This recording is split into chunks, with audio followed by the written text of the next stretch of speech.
Hi hello ಎಲ್ರಿಗೂ ನಮಸ್ಕಾರ. Welcome back to my YouTube channel fan show. ಸ್ನೇಹಿತರೆ, ಇವತ್ತು ನಾವು ಮಾತಾಡ್ತಿರೋದು the rise of Ashoka.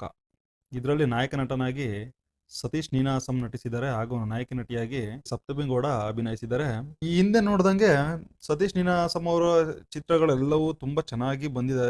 2024 matinee ಆಗಿರ್ಬೋದು, ಪೆಟ್ರೋಮ್ಯಾಕ್ಸ್, ಡಿಯರ್ ವಿಕ್ರಮ್, ಬ್ರಹ್ಮಚಾರಿ, ಚಂಬಲ್, ಅಯೋಗ್ಯ ಎಲ್ಲ ಸಿನಿಮಾಗಳಲ್ಲೂ ಒಂಥರ ಡಿಫ್ರೆಂಟ್ ಶೇಡ್ಸ್ ಅಲ್ಲಿ ಕಾಣಿಸ್ಕೊಂಡಿದ್ದಾರೆ. ಆದ್ರೆ ದಿ ರೈಸ್ ಆಫ್ ಅಶೋಕದಲ್ಲಿ ನಾನ್ ನೋಡಿರೋ ಪ್ರಕಾರ ಇದು ಅವರ ವಿಭಿನ್ನ ಗೆಟಪ್ ಅಂತಾನೆ ಹೇಳ್ಬೋದು. ಅಂತಂದ್ರೆ ಒಂದು ಮಾಸ್ ಆಗಿ, ಲೈಕ್ ಹೇಗೆ ಅಂತಂದ್ರೆ ನಾವು ಲ್ಯಾಂಡ್ ಲಾರ್ಡ್ ಸಿನಿಮಾ ಆಗಿರ್ಬೋದು, ಕಾಟೇರ ಸಿನಿಮಾ ಆಗಿರ್ಬೋದು, ಲೈಕ್ ಆ ಜಾನರ್ ಅಲ್ಲಿ ಈ ಮೂವಿನ ಒಂದು ಹೋಲಿಕೆ ಮಾಡಬಹುದು.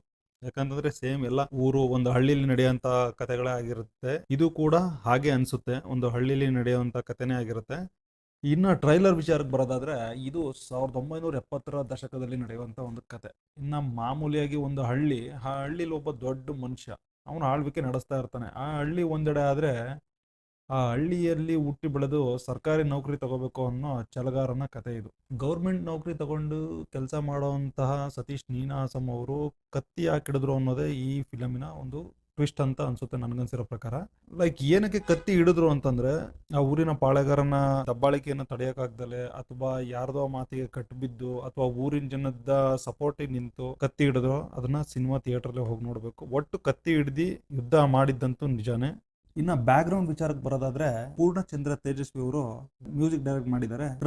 ಆರ್ಮುಗ ರವಿಶಂಕರ್ ಅವರು ವಿಭಿನ್ನ ಪಾತ್ರದಲ್ಲಿ, ಅಂದ್ರೆ ಒಂದು ಗೌರ್ಮೆಂಟ್ ಅಧಿಕಾರಿ ಪಾತ್ರದಲ್ಲಿ ಕಾಣಿಸ್ಕೊಂಡಿದ್ದಾರೆ. ಡ್ರ್ಯಾಗನ್ ಮಂಜು ಅವರು ಅದೇ ವಿಲನ್ ಆಗಿ ಮಾಡಿರ್ತಾರೆ. ಸಂಪತ್ ಕಡೆಯ ವಿಲನ್ ಆಗಿ, ಅಂದ್ರೆ ಸಿಟಿಯಿಂದ ಕರೆಸೋಂತ ಪ್ಲಾನ್ ಏನೋ ಇದ್ರೂ ಇರ್ಬೋದು. ಇನ್ನು ಅಲ್ಲಲ್ಲಿ ಸಪ್ತಮಿ ಗೌಡ ಮತ್ತು ಅಶೋಕಂದು ಲವ್ ಸ್ಟೋರಿ ನೋಡ್ಬೋದು ನಾವು. ಕಾಮಿಡಿಗೋಸ್ಕರ ಜಗಪ್ಪ ಇದ್ದಾರೆ. ಅಂಡ್ ಕ್ಯಾಮ್ರಾ ವರ್ಕ್ ಎಲ್ಲ ತುಂಬಾ ಚೆನ್ನಾಗಿ ಮಾಡಿದ್ದಾರೆ. ಫೈಟಿಂಗ್ ಸೀನ್ಸ್ ಮಾತ್ರ ತುಂಬಾ ಚೆನ್ನಾಗಿ ಬಂದಿದೆ. ಸತೀಶ್ ನೀನಾಸಂ ಅವರು ಒಂದು ಡಿಫ್ರೆಂಟ್ ಜಾನರ್ ಅಲ್ಲಿ ಫೈಟ್ ಮಾಡಿದ್ದಾರೆ. ಇದರಲ್ಲಿ ಒಂದು ವಿಭಿನ್ನವಾಗಿ ಈ ಫಿಲಂ ಮೂಡ್ ಬಂದಿದೆ ಅಂತ ಹೇಳ್ಬೋದು. ಅಂದ್ರೆ ಲೈಕ್ ಏನಾಗ್ಬೋದು ಅಂತಂದ್ರೆ, ಏನ್ ಇರ್ಬೋದು ಅಂತಂದ್ರೆ, ಈ ಫಿಲಂ ಸತೀಶ್ ನೀನಾಸಂ ಅವರ ಕೆರಿಯರ್ ಗೆ ಒಂದು ಬಿಗ್ ಮಾರ್ಕ್ ಆಗುತ್ತೆ. ಈ ಫಿಲಂ ಇಂದ ಇನ್ನು ಒಳ್ಳೊಳ್ಳೆ ಆಪರ್ಚುನಿಟೀಸ್ ಅವರಿಗೆ ಸಿಗಲಿ. ಅಂಡ್ ಓವರ್ ಆಲ್ ಈ ಫಿಲಂಗೆ ಒಳ್ಳೇದಾಗ್ಲಿ. ಎಲ್ಲರೂ ಥಿಯೇಟರ್ಗೆ ಹೋಗಿ ನೋಡಿ, ಕನ್ನಡ ಸಿನಿಮಾನ ಬೆಳೆಸಿ.